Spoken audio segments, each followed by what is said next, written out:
Students, मैं Ranjana Pareek, assistant professor in Biyani girls BEd college, आप सभी का स्वागत करती हूं हमारे यूट्यूब चैनल गुरु के पीओ की बिहाफ पे। आज हम बात करेंगे भाषा शिक्षण के अंतर्गत गद्य शिक्षण की। सबसे पहले हम देखते हैं कि इसमें गद्य शिक्षण में गद्य क्या होता है।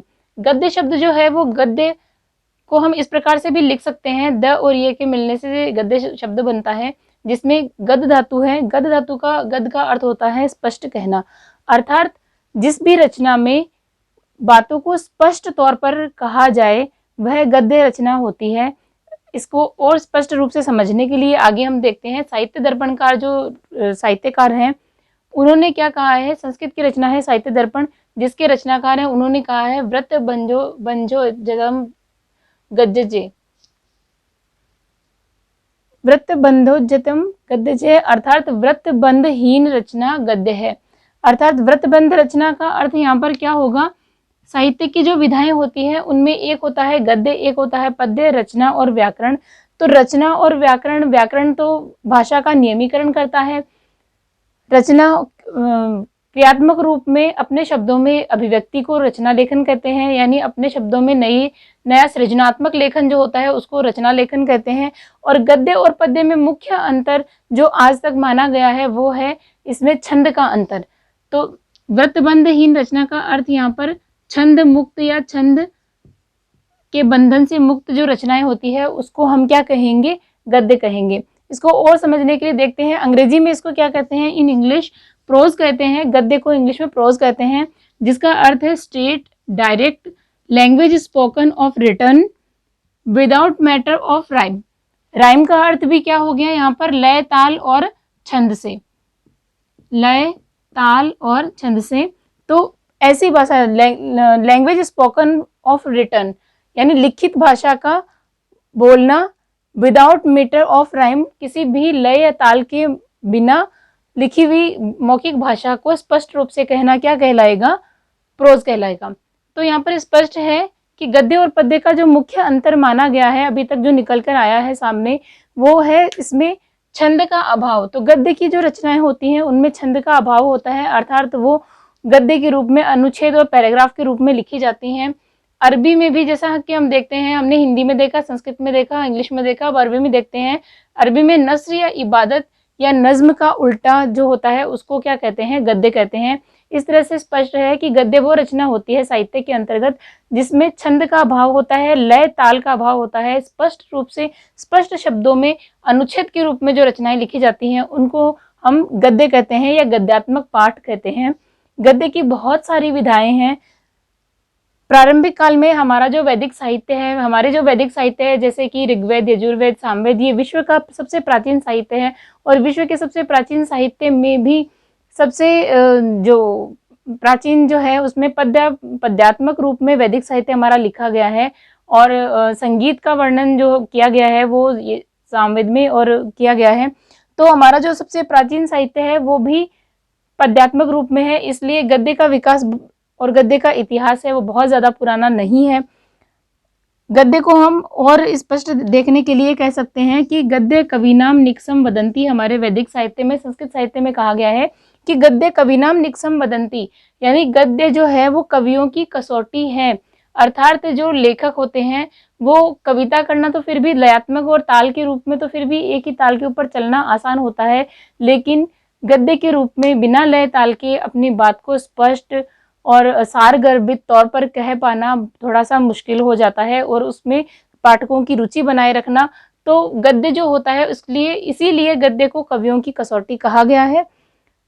अब हम बात करते हैं आगे की हिंदी गद्य का है। भाषा शिक्षण के अंतर्गत हम हिंदी भाषा की बात करते हैं। तो हिंदी भाषा के अंतर्गत हिंदी भाषा का जो गद्य है उसमें उसका विकास कब हुआ, तो हिंदी भाषा का जो गद्य का विकास है प्रारंभ से लेकर के हिंदी भाषा जो है वो हिंदी भाषा के उद्भव और विकास में, इससे पहले के एक वीडियो में हमने हिंदी भाषा का उद्भव और विकास के बारे में बात की है। तो उसमें सबसे पहले जो हिंदी भाषा थी उसका विकास जो हुआ था उसमें अपभ्रंश से लेकर के उसका विकास अरबी फारसी मिश्रित अवधी भाषा और उसके बाद में तत्पश्चात ब्रज भाषा से हुआ था। लेकिन इतना जितना पूर्ण साहित्य जो ब्रज भाषा तक का था हमारा, इनमें भी कुछ कुछ गद्य लिखा गया है, जैसे अपभ्रंश में भी कुछ गद्य लिखा गया है, अवधि में भी कुछ गद्यात्मक रचनाएं लिखी गई हैं। लेकिन वो प्रारंभिक रूप का गद्य था जिसको हम पढ़ करके ना तो गद्य का स्पष्ट रूप हम उसको समझ सकते हैं और ना ही उसका जो स्पष्ट जो गद्य का स्वरूप है उसको कहा जा सकता है। तो ब्रज भाषा जब चल रही थी, ब्रज भाषा के बाद का जो काल है वो संक्रांति काल कहा गया है। और यह काल कौन सा था? 19वीं शताब्दी का प्रथम दशाब्द अर्थात 1810 ईस्वी जो है उसके समकक्ष का जो समय था वो समय हमारे संक्रांति काल का समय था। अर्थात उसमें कुछ पद्यात्मक रचनाएं भी हो रही थी और साहित्यकारों का झुकाव गद्य रचनाओं की तरफ भी हो रहा था।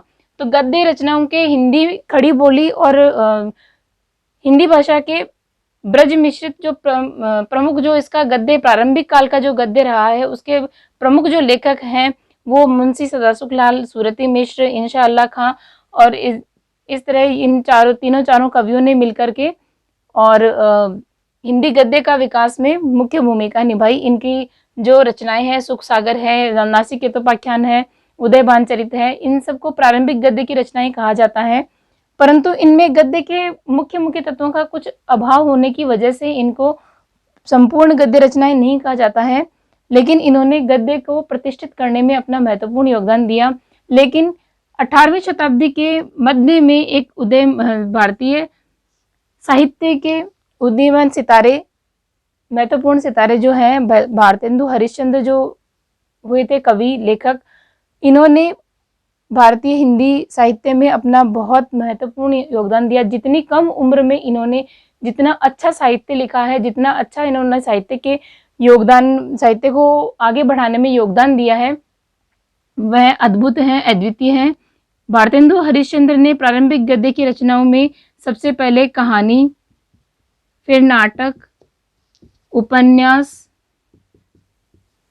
जीवनी, आत्मकथा, इन सब रचनाओं को मौलिक रूप में लिख करके इन्होंने अनुदित भी किया है और मौलिक रूप में लिख करके भी हिंदी गद्य साहित्य के विकास में बहुत महत्वपूर्ण भूमिका निभाई है।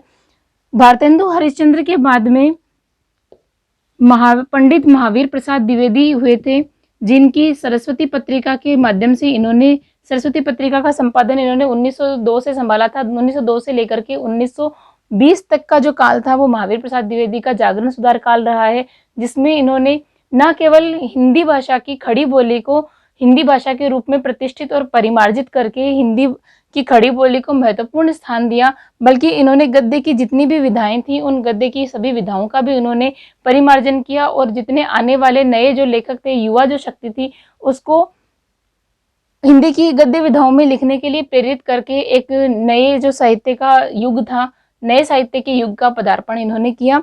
ये इनका जो योगदान है वो हिंदी साहित्य के अंतर्गत बहुत महत्वपूर्ण है और अमूल्य रहेगा। इस तरह से हम देखते हैं कि हिंदी गद्य साहित्य का जो विकास है और गद्य है, इनकी जो कहानियां हैं, इनकी जो रचनाएं हैं, वो उस समय के तत्कालीन काल के अंतर्गत और उस समय के अनुसार, क्योंकि वो भारत का स्वतंत्रता का काल था, तो उस काल के अनुसार इनकी जो रचनाएं थी वो रचनाएं स्पष्ट लोगों के मन में उतर गईं और लोगों को प्रेरणा मिली। इसलिए इनका जो योगदान है वो साहित्य में कभी भी भुलाया नहीं जा सकता है।